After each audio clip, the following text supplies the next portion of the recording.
patient interview. Subject has no recorded name, alias listed as the Joker. In the room is Warden Sharp and myself, Dr. Young.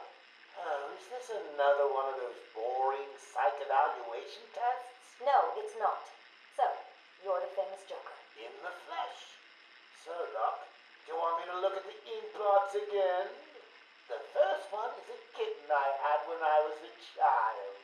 The second is, let's see, a dead elephant. The third is a... Funny. Now let's skip the jokes. Skip the jokes? Hey, Sharpie, didn't she get my permanent record? Be quiet, clown.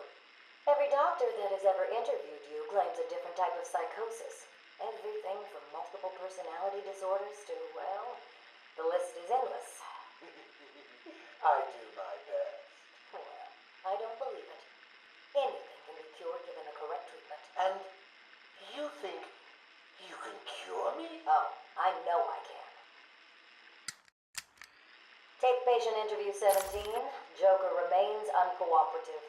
My earlier diagnosis remains true. I believe he enjoys his persona too much. What's up, Doc? Today I thought we'd try something different. Oh, you make me blush, Doc. I have a girlfriend. Dr. Quinzel, I know. I've seen the tapes. I saw what happened. What can I say? I'm a charmer. Anyway, I thought it would be good to talk about your childhood. Oh, ever heard of romance, Doc? I don't give up the goods for free. You'll have to try harder. What are you hiding? Didn't you hear me? You scratch my back, Doc, and, well, I won't have you wrapped in plastic and left in a gutter. Take patient interview 20. Joker is more interesting than I originally believed. When Project Titan is operational, I believe Joker will be the perfect test subject. Good afternoon. Today I thought I'd skip back to our previous conversations about your family. Of course. I was born in a small fishing village. I always wanted to join the circus, but my father wouldn't really let me. I don't believe you. My father was a cop. 1 week from retirement when the mob... I've seen the movie. What are you scared of? Scared? Yes, scared. There's obviously something. Something that made you what you are. What if I'm too scared to remember? It hurts too much. Then I can help you. These are the private notes of Dr. Young. Titan is a success. Even my funding worries have been solved after the unexpected donations from Mr. White. Joker has also shown a remarkable interest in the possibility of a cure. Once the protein bonding process is finalized, I will... Dr. Young, you ready? Oh, yes, come in. You'll hurt my feelings, Doc, keeping me waiting like that. Sit down. You can leave us.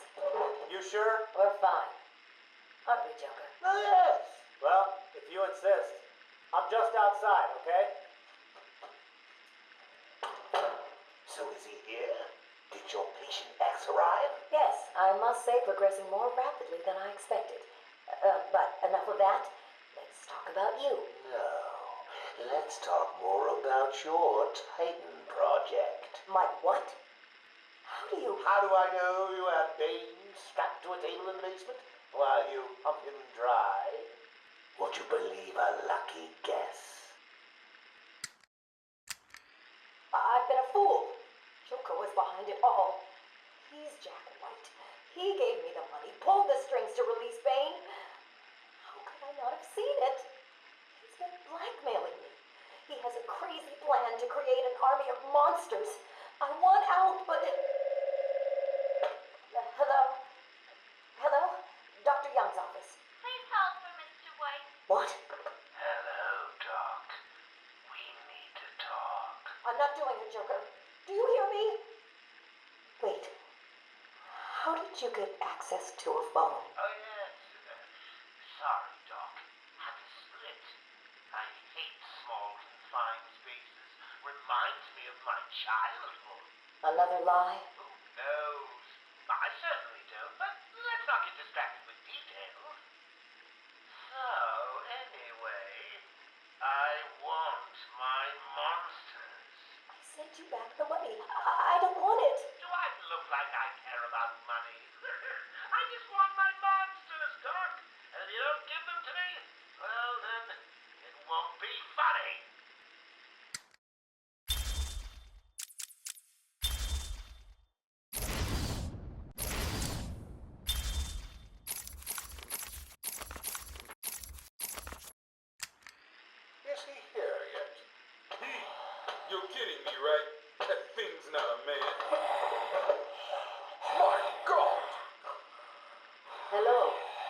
My name is Dr. Gretchen Whistler.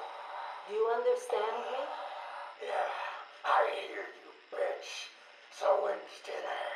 I'm getting hungry. Taped patient session 2.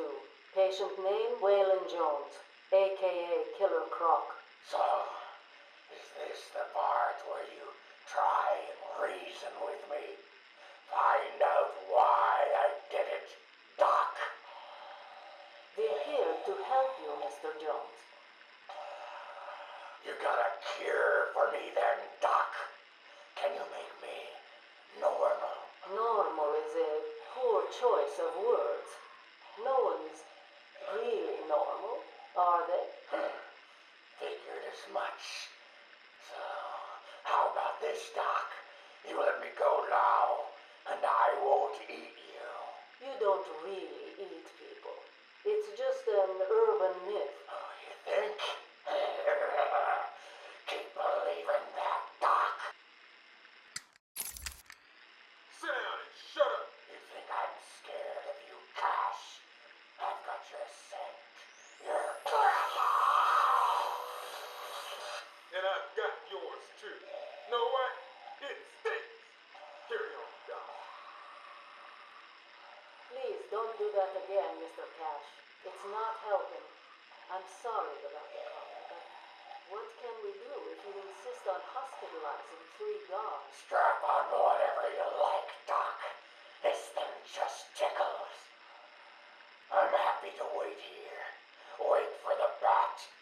He'll be back, and I'll kill him. Then Cash. Then you. In your drink. Now get up. Now.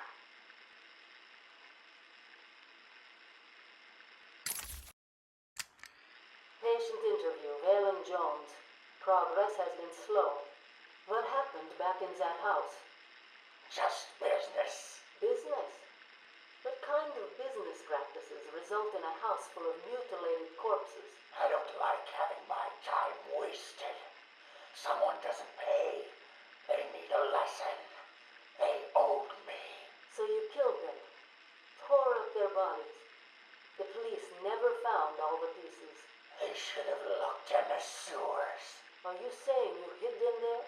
After a while. Usually takes about 8 hours. Time to go, Brock. Get up. Patient interview.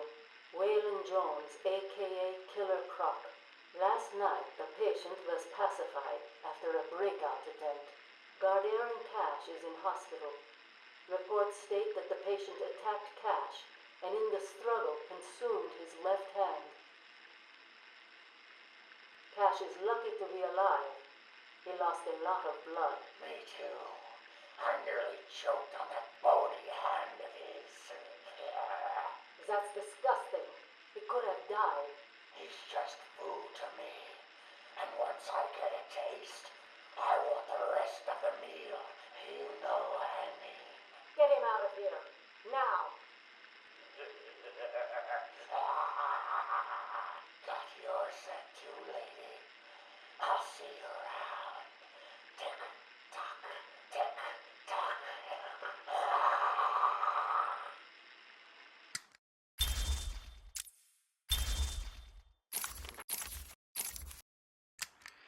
Harleen Quinzel, Call me Harley. Everyone does. I'm surprised you want to intern here at Arkham. I've always had a thing for extreme personalities.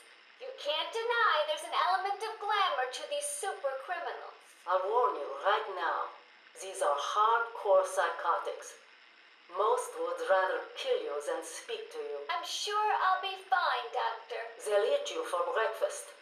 I mean it. 1 or 2 of them will enjoy it too. Be careful. Patient interview number 1. So I'm your first, am I, Toots? You know what they say, you never forget your first time. I'll try to make it memorable for you. Oh, you already have. Tell me, why do you do the things you do? Why do you think I do it? Fame? Notoriety? A desire to stand out from the crowd?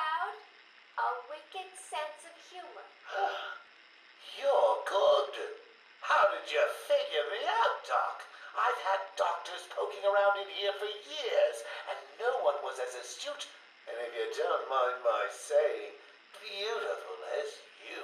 Really? You're just playing with me. Well, you'll never know, will you? Unless... Unless what? Tell me. Care to tell me how these got in my office? Simple, really. I put them there. Why? You don't like flowers? I think the guards would be interested to know you've been out of your cell. Oh, if you really were going to tell, you already would have. How do you know I haven't already? You know, sweets, I like you. I really do. Even your name. Rework it a bit and we get... Harley Quinn, like the clown. I know, I've heard it before. It's a name that puts a smile on my face. It makes me think there's someone here I can relate to. Someone who might like to hear my secrets. Really? Go on. Not here, my dear. Too many ears and eyes. Come back tonight. I'll be ready for you. He's crazy, you know. Who? Batman? No, Santa Claus. Of course, Batman. Always Batman. I've seen it in his eyes. Screaming mad stalkers. And dishonest. Hiding his face behind a fright mask. Well, no masks for me. I have nothing to hide. I laugh at the cruel absurdity of the world. But Batman, he's got them all fooled. He's made them think he can make a difference, that he can actually make things better. And the joke of it is, they all believe it. The police? The police, the media, the frickin' junior rangers. Every last sack of walking meat in this urban cesspool. Listen, sweets. Batman knows we're all on the same funhouse slide into madness. Why won't he admit it? He's up there in his belfry laughing at us. And the real gag is the miserable liar is allowed to run free while I'm in here. That's really incisive. Then you understand, don't you? You know why I do what I have to do. You know Gotham's only real savior is me.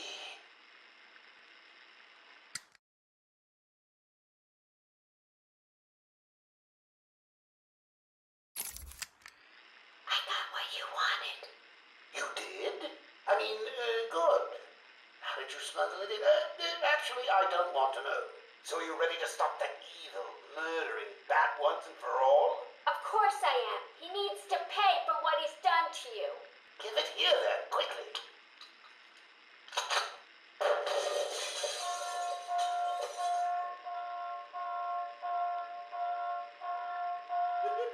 Come on, Doc. We've got ourselves a bat to kill.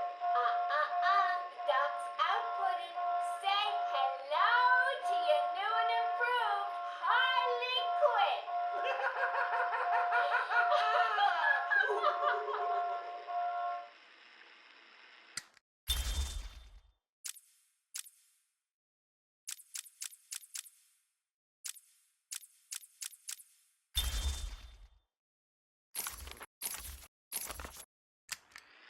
Patient interview 21.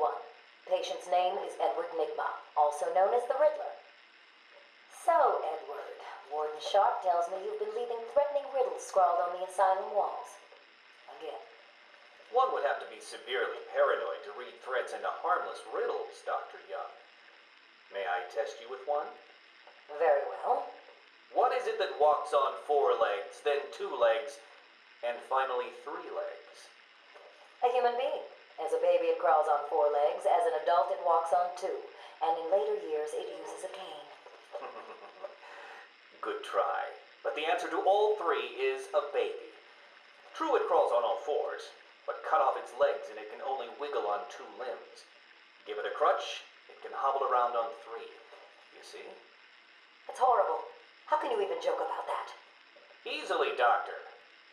It's not my baby.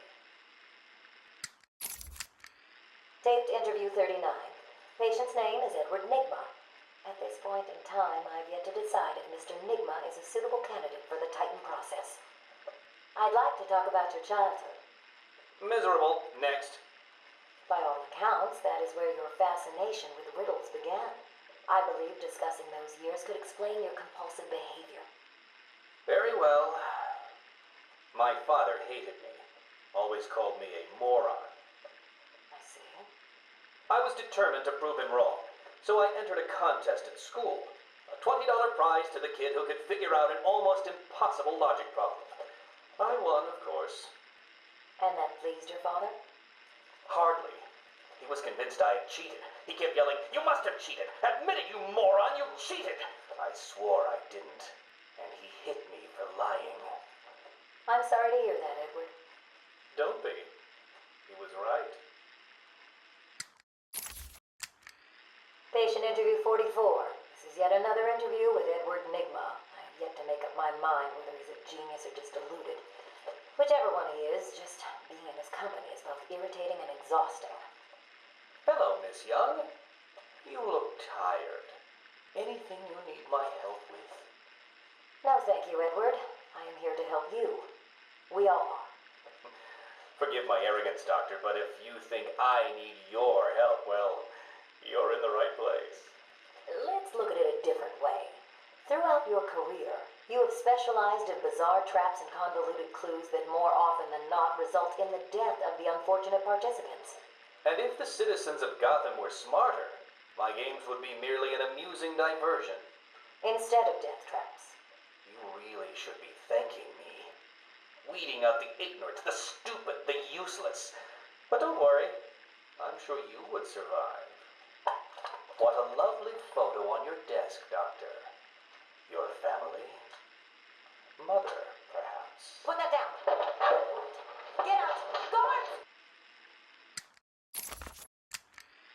Let's discuss your obsession with Batman. Hardly an obsession, Miss Young.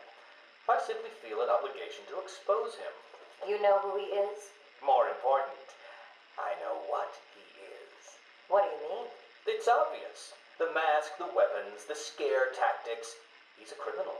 No different than Joker, Two-Face, or myself. Most people consider him a hero. Most people are idiots. They can't see Batman for the villain he is. Riddle me this. How did he get his car and his gadgets? I don't... With money stolen from the criminals he defeats. Why does Gordon turn a blind eye to his antics? Batman bribes him. The answers are right in front of your stupid, gawking face. Edward, please, calm down. Wake up, Gotham! No sane, law-abiding man does those things. No one's that selfless. Batman is as vile as they come. Security! Security! This is my final interview with Edward. I have gone as far as I can. I can no longer tolerate his mood swings and tantrums. I have more important work to be getting on with. He will be transferred to Dr. Whistler's care as of next week. Good morning, Doctor. How are you today? Fine, thank you, Edward. You're in a good mood. I'm always in rare spirits when I'm about to be released. Edward, you know you don't come up for parole for another 3 years. First thing I'll do is have dinner at that Italian place on 19th Street. Seriously, Edward. I only hope Joker hasn't completely trashed the city. Oh well, I'm sure I'll find out soon enough. Wait, have you been in contact with the Joker? He escaped Arkham weeks ago. And yet, one hears things. What things? What have you heard? Oh, something about a surprise party for Batman. I forget the rest. You know Joker. Yak, yak, yak. Edward, if you know anything, you have got to tell me. Lives could be at stake. What did Joker say? You forget, Doctor. I'm the one who asks the riddles.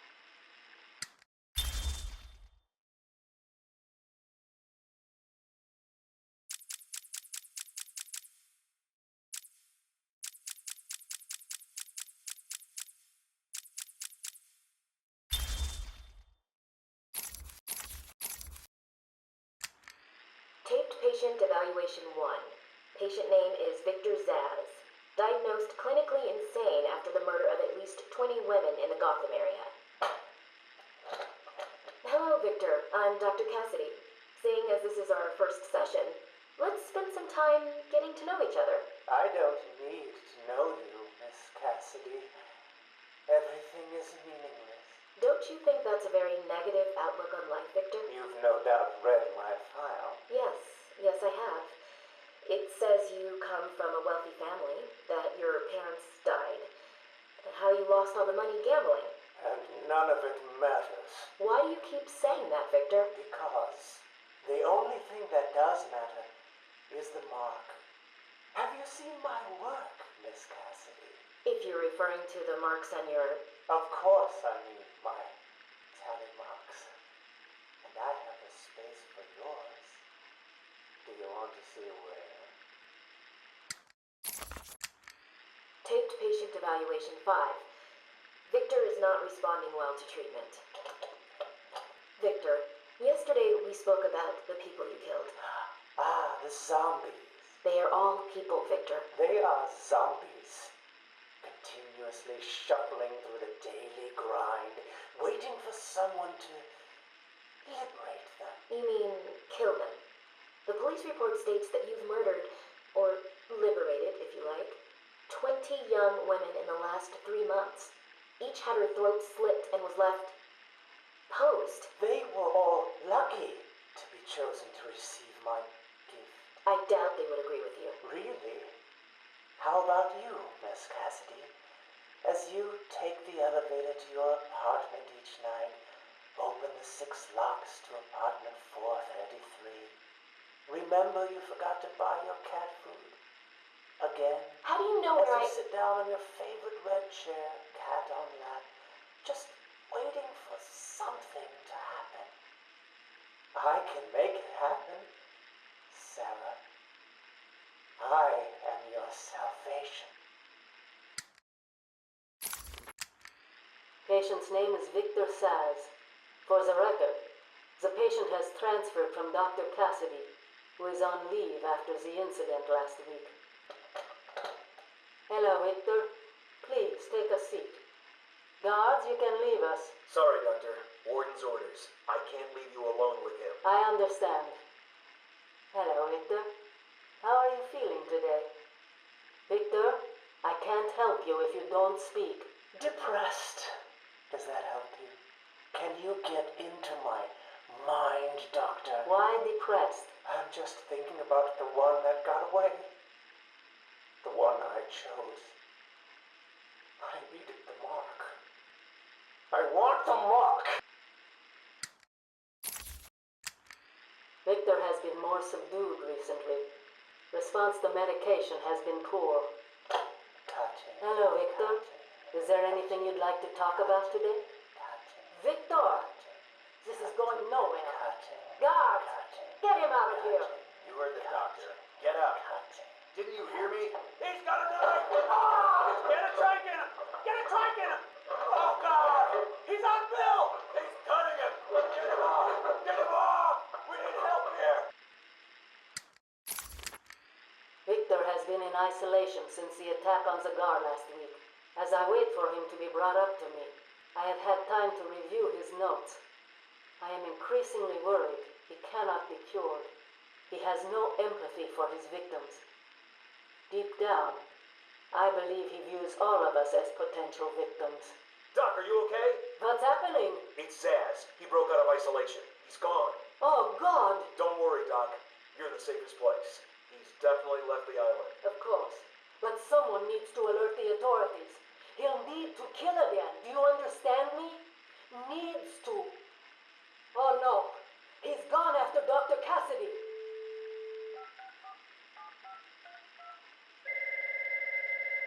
Hello? Sarah, it's Gretchen. Listen to me. Hold on. There's someone at the door. Sarah, do not answer the door. Can you hear me? Do not answer the door. It says he's free.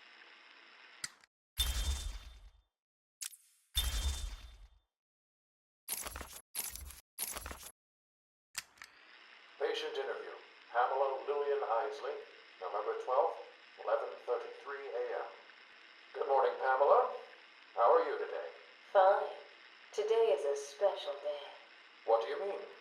This is the anniversary of my new life. When I found my true self, my destiny. Are you referring to the event with Dr. Woodrow? Yes, what else? Of course, at the time, I thought Jason had poisoned me. But in retrospect, he did me a huge favor.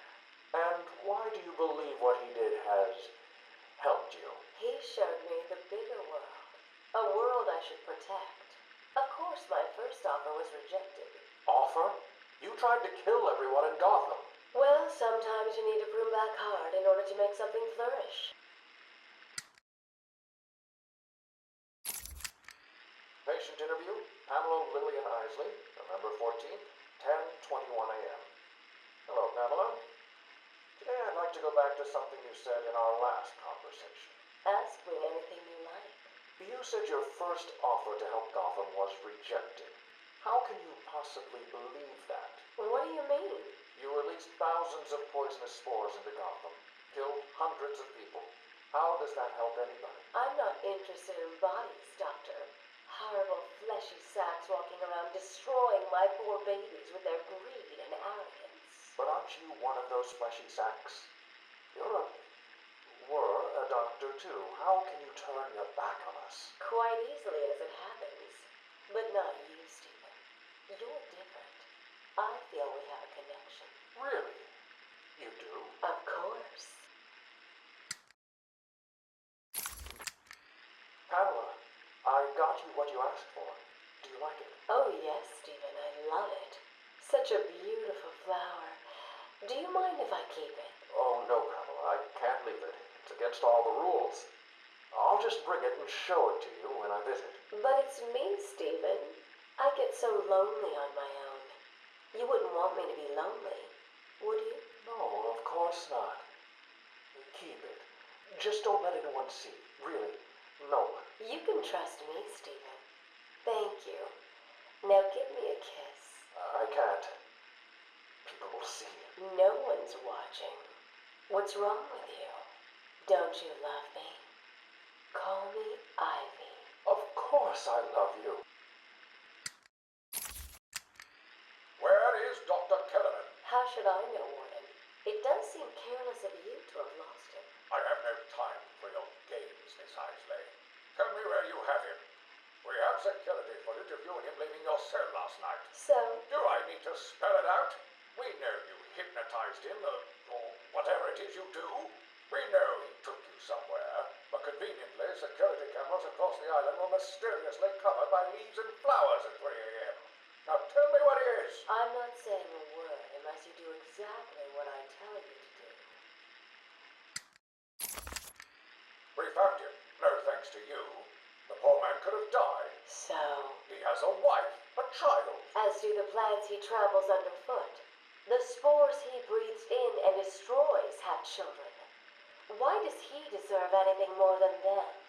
You people ignore what is happening in front of your eyes. I refuse to put the welfare of plants before the welfare of people. And that is why you will lose. There's more happening than you know, Warden. It's all connected.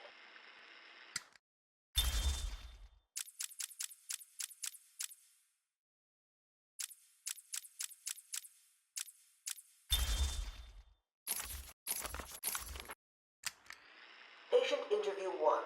Patient was referred to me after the incident with Dr. Murphy. He appears to have suffered a breakdown of sorts. I believe it was brought about after the loss of his wife and child. As yet, the patient has been unable to speak. Continued observation shows little mental activity. It's as if the shock of what he saw triggered his mental collapse. There's someone in here. It's him. We found him. Break down the door. Note to self, as ever, it is difficult to continue my research under such conditions. Step away from Dr. Combs. Now. Get down on the ground. We found them. Someone get a medic. Oh, God, what's he done to him? Patient interview 6. Dr. Crane has been back in custody for 3 weeks. Regular sessions have been inconclusive. I am not sure he is actually insane. Good evening, Stephen. How are you tonight? I'm conducting the session, Jonathan. Of course. If that helps you cope, I wouldn't have it any other way. Let's talk about the events 3 weeks ago. What did you think you'd achieve? Dr. Murphy is still in therapy. I wanted to understand him, his personal demons, his fears. It's all quite fascinating, really. But you were a respected doctor. A brilliant mind. Now just another resident in Arkham. Can I have a drink? A strong one? This kind of question bores me. I'm afraid not. Interesting choice of words, Doctor. Tell me, what are you afraid of? Patient interview 9. Dr. Crane continues to evade questions. I believe he is quite sane, just evil. He takes no interest in the people he has hurt. His research appears to be the only motivating factor in his life. What is it about fear that drives your obsession? Fear drives everything, Stephen. Everything. Your life is governed by fear. Every decision you make is a product of that fear. Don't be ridiculous. You married your wife, Margaret, isn't it? Because you were scared of dying alone. You have children because you're scared of leaving nothing behind that really matters. You go to the doctors because you're scared of dying. Do I need to go on? No. I think that will be all for today. Guards? Today I have another interview with Crane. I cannot say I am looking forward to it. I've been feeling anxious. I don't like to admit it, but I think he's getting to me. How are you today? I keep telling you, this is my session. It was your session, Doctor, but not anymore. Are you okay, Doc? I think... yes, Oh, he's fine. Just questioning his grip on reality. You should be doing the same any second. Mom? Is that you? Wait, what are you doing? Get off of me. Help! I need help here! I can't breathe! Like I said, you're all part of my experiment now. Asylum interview 1. My experiment is underway. Working alone, I have created my ultimate fear gas. Its potency, a revelation. They're all over me! Please, Daddy. Don't do it! Give away. Give away. I have pumped enough gas into the medical center to break 100 minds. It should only be a matter of time before... What? Give it up. Now! How are you still standing? How come it's not affecting you? Who says it's not? I knew it. What was it like? What have you seen? Officer Cash, get this formula to the air conditioning system, now! You failed, Crane. Again. I've been working with Dr. Keller in creating an antidote to the toxins in your cologne. He fooled you, Crane. How does that make you feel? Threatened? Humiliated? Scared?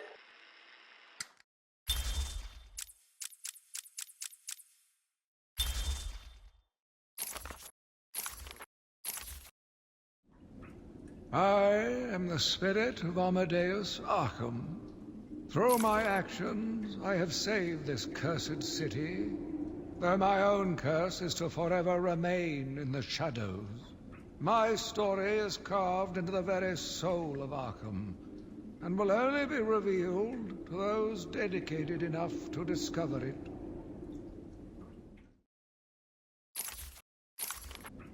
My family's blood ran through the heart of Gotham. We were doctors, politicians, and teachers. We have been the organ cleaning the arterial filth from the city. We have been its servants, giving all to protect it. And still it has chosen to hurt us. As Gotham's veins slowly filled with pain and suffering, the effects were felt everywhere. My father fell first, infected by some foul disease. My mother lived on, but only in a dream. I returned to the family home to care for her, where she remained in her bed for as long as her body continued to breathe. Her tears kept me awake at night. My journey lasted little over a month. Visiting academics in both Metropolis and Keystone, I was exposed to a wealth of new ideas. I began my day returning home in good spirits, eager to see my wife and family. I ended it kneeling in their blood, broken fragments of my life pouring through dripping red fingers. I returned to my work, but I could not shake the pictures from my mind. I should have been repulsed, but I was more eager than ever to find an explanation for why someone would do this. They brought the animal before me, shameless and barking like a mad dog. For what felt like days, I endured his boasts. He took pleasure recounting his actions, cataloguing his depraved crimes. What should have been revenge turned to pity. This poor dog needed my help. The island changed little over the years. Its reputation was in tatters, but I vowed to fix it. As the buildings were rebuilt, I saw the future. A bright, wonderful future. New brick, metal and paint covered old wounds. Fresh blood was injected into the body. Bright new minds came, and all swore to uphold our promises. We all knew we were the ones to fix this city, and the city would thank us. My family's killer stood in front of me. Years of therapy have deemed him sane. I was proud to see him walk free. In exchange for his liberty, the state required only a signature. He talked about wanting to walk in a park, how he longed to feel fresh air on his face. And then he took my father's fountain pen and killed my secretary. As he was subdued, he screamed out, pleading for forgiveness, for pity. But I had none. I watched as guards beat him to a stain on the floor. Spring was a turning point, a new beginning, a glorious realization of my true destiny. My family's killer perished in an unfortunate accident. These animals cannot be cured. Like dogs, they only respond to discipline.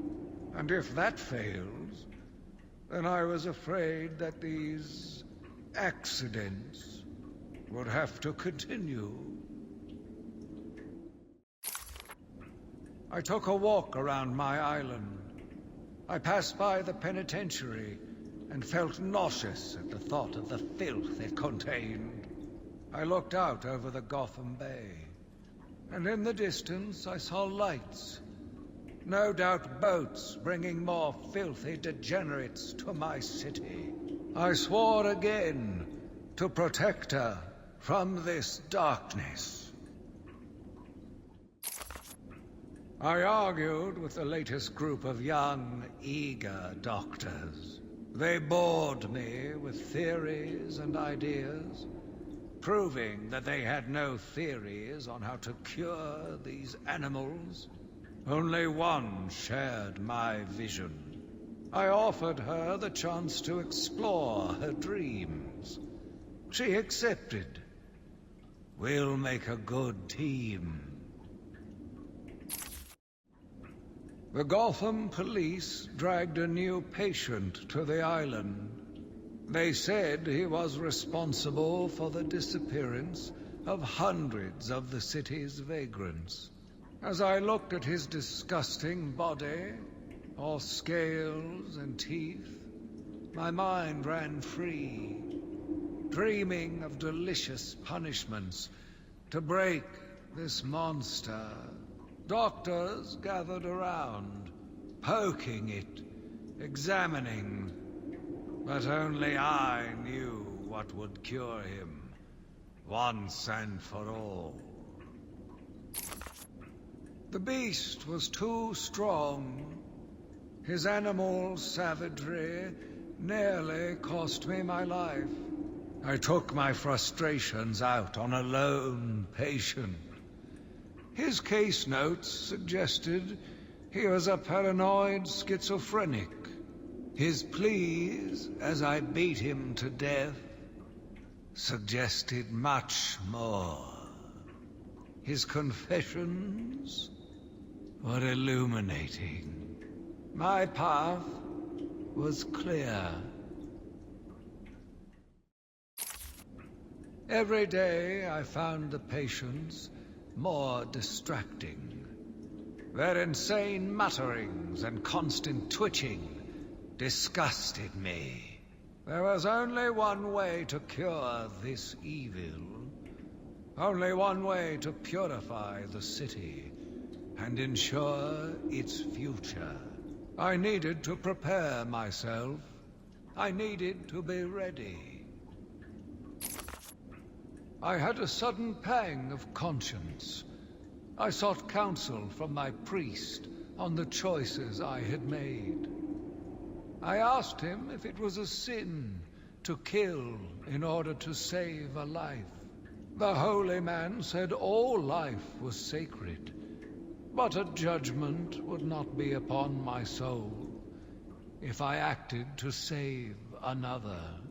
I left the confessional with my soul uplifted, convinced more than ever I am doing a service not only to mankind, but to God as well.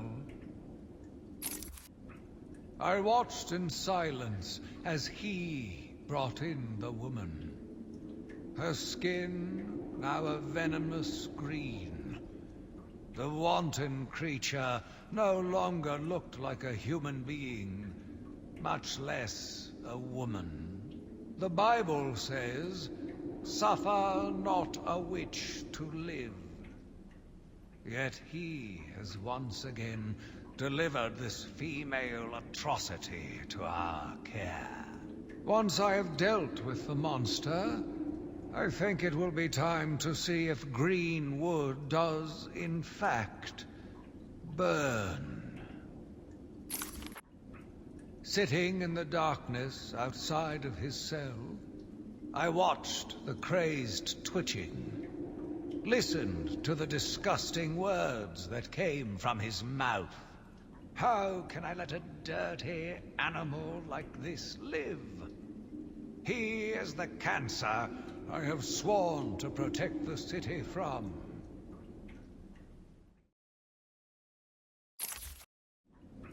Curse me for a fool! How could I not see it until now? The monster had a confederate. I hid in the darkness near his cell, and saw with my own eyes one of the doctors whispering to him. She looked at him through the transparent barrier with tenderness, with, dare I say, desire. My skin crawled with revulsion as she kissed the glass. Fighting the urge to dash the woman's head through the glass, I let her continue. The damnable clown might have shared secrets with her that would be useful once the mad dog has been executed. I'm sure the woman will reveal what she knows to me. If not willingly, then certainly under electronic persuasion. After that, a lobotomy, I think. Unfortunate for one so young. But her lust has put the reputation of Arkham at stake. Yes, a lobotomy. The very thing. There is no other way to ensure her silence in this regrettable matter. Yet again, I found myself watching him. No one can provide a cure. He laughs in the face of those who try. Amadeus would not have let him live, and neither should I. One last sip of cognac, and I was ready. He watched as I entered the cell. He smiled as I showed him the knife. I told him how I will use it, how I will cleanse this city. And then, terror. I was paralyzed. I struggled. I screamed, but I was silent. The monster looked at me, expressionless. He ran my blade slowly across my forehead. A smile cracked across his horrible porcelain face, and I heard the filth fall from his mouth. He laughed and called me that horrible name. It must have been Crane, another one who doesn't deserve to live. Why do these people thrive on chaos? Joker, in particular, desired anarchy, and since his escape will no doubt wreak it upon my city. I feel this is the end for my diary. Joker will be recaptured. My story will be told. I am not afraid. If Arkham becomes my cell, then I will know I did my best. I will be remembered. I am the spirit of Amadeus Arkham. Even though Amadeus had long since passed, his spirit lived on, surviving, moving through the walls of his asylum. When it chose me, I felt proud. I was honored to continue his work, to cleanse this city. If you are strong-willed enough to follow my tales, you are strong-minded enough to deduce my identity. Come and find me, friend. Together, we will save Gotham. My name is Quincy Sharp, the spirit of Amadeus Arkham. You have done well to decipher my story, and I pray it has helped you on your path. I trust that through my writings, you will do what is right. Please, I implore you, continue my work. This city deserves a savior. Continue my work.